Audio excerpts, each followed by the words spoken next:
Hello दोस्तों, नमस्ते, प्रणाम।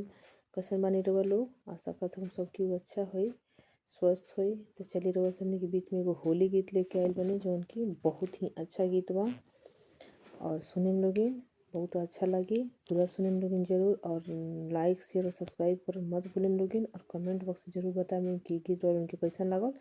अच्छा लगी तो भी कमेंट करें लोगिन, ना अच्छा लगी तो भी कमेंट करें लोगिन। तो चलिए लोगिन रउआ लोगिन के हम एगो होली गीत सुनावल जाता है। सिया चललिया वाधवा के ओर होलिया खेले राम लला। सिया चललिया वाधवा के ओर होलिया खेले राम लला। राम लला सिया राम लला, राम लला सिया राम लला। भैले अवध नगरिया में सोर होलिया खेले राम लला।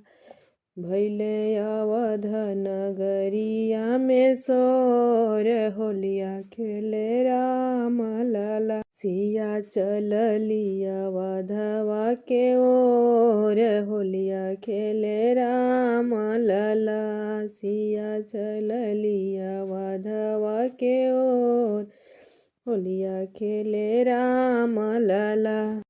केकरा हाथे कनक पिचकारी, राम के हाथे कनक पिचकारी। अब के लिहले अबीर के झोल होलिया खेले राम लला। अब के लिहले अबीर के झोल होलिया खेले राम लला। सिया चललिया वाधवा के ओर होलिया खेले राम लला। के कर भीजेला माथ के पगरिया हो, राम के भीजेला माथ के पगरिया हो। अब के कर लहंगा पटोर होलिया खेले राम लला। अब के कर लहंगा पटोर होलिया खेले राम लला। अब सिया जी के लहंगा पटोर होलिया खेले राम लला।